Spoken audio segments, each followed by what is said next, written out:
Greetings, mortals, and welcome to the recap of Tole. Um, I have finished up the run. I actually am recording this a couple months after I finished the run, so we'll go with what things I still remember. Um, the run went pretty well. I enjoyed it. I really had a good time with Might and Magic 6, and the restrictions were just about right, I think. That went pretty well for me. The party that I chose, I think, was optimal. Um, the party worked extremely well, did exactly what I wanted it to do, had the late game dominance that I wanted, and it had a lot of early game dominance as well, which I wasn't exactly expecting. The complications in the run, things that would need to be improved if one wanted to be doing it much smoother. Um, First things first, I guess cheating is the wrong word to use, but I should have researched my early game transportation better. I think there probably was a way that I could have gotten Town Portal before entering. Well, I guess I probably could have got either way. I think that there was a way that I could have done less unnecessary traveling in the early game. I had to backtrack to Mist, and I had to backtrack to Iron Fist more than I probably should have needed to. The reason being that I didn't optimize my transportation as well as I could have. It only made up to an extra transport or two, but and it certainly didn't make the run any easier. But that's unfortunate. Secondly, early game status effects were a big issue this run. The diseases that I got in New Sorpagal and the poison as well, really crippled me a lot more than I thought they did. Um, they decreased my accuracy, which was a huge deal. I went from, I think, +5 at level 1 to something like -1. It was really bad. The accuracy penalty was just enormous, and everyone was infected by it, and it just caused all sorts of problems. So those early game status effects really crippled me. In the mid game, the curse that I got really complicated my mid game as well.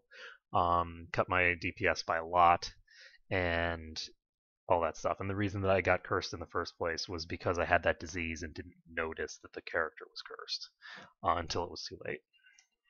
So that was a big deal. The MVP of the run was definitely the hat. If I had gotten myself diseased early game like that and I had not found that hat, that would have been bad. I don't think I could have finished the run. I would have probably had to restart and not get myself diseased.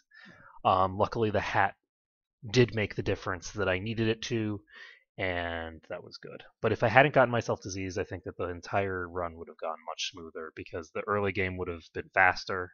We would have cleared through the Temple of Ba and all those other places much faster if we weren't diseased and poisoned, which just cripples all your stats. Toward the late game, it stopped mattering because I had so many modifiers that are on my stats that the stat penalties are irrelevant at that point. But early game, it was really crippling. And let's see, what other stuff is there? I think that the build is legit. I did some testing that I hadn't been able to test before, but I did some testing after I did the run, and I found out that it takes, with blaster rifles, it takes about 3 seconds to kill a gold dragon, and there's no real way to improve or make that worse. They negate.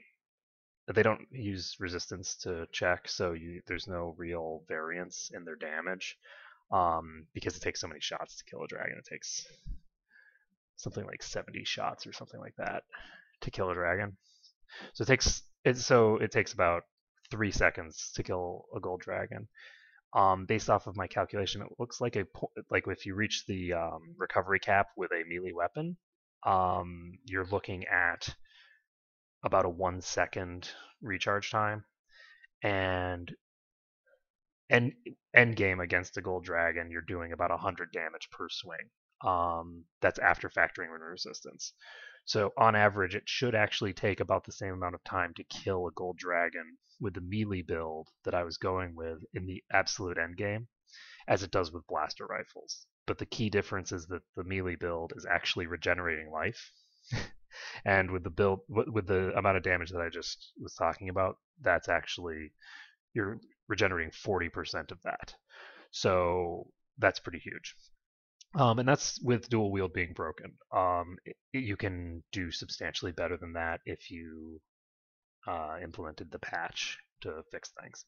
So anyway, I think that the build is good. I think it's actually more powerful in the end game than a blaster build, just because of the life drain. Because if you are hitting things really hard and really fast, you're regenerating so much life that they can't hurt you. Let's see. Anything else that we have for the playthrough? Um, Not really. I mean, the playthrough went pretty well. It had exactly the kind of arc that I like to have, which is the early game was very difficult, a lot of complications, a lot of oh crap, I have this thing that I need to do, and I have no way to respond. I have no response to this.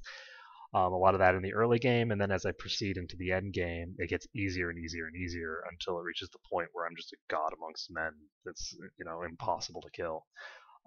So I think it worked well, and I think that that was a good first arc mode. I think that demonstrates the way that I like to do my arc modes pretty well. So anyway, that's it for this video.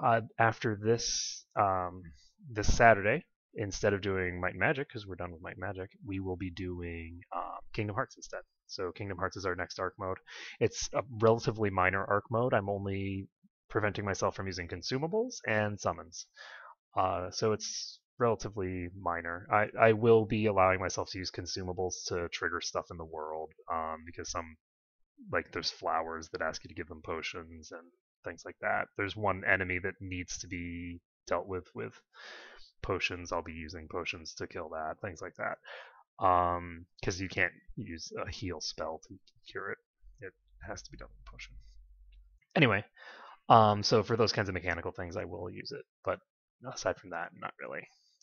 So anyway, yeah, that's all I have to say. So thank you everyone for watching, and I've had a really great time with this run, and I hope you guys enjoyed it as well.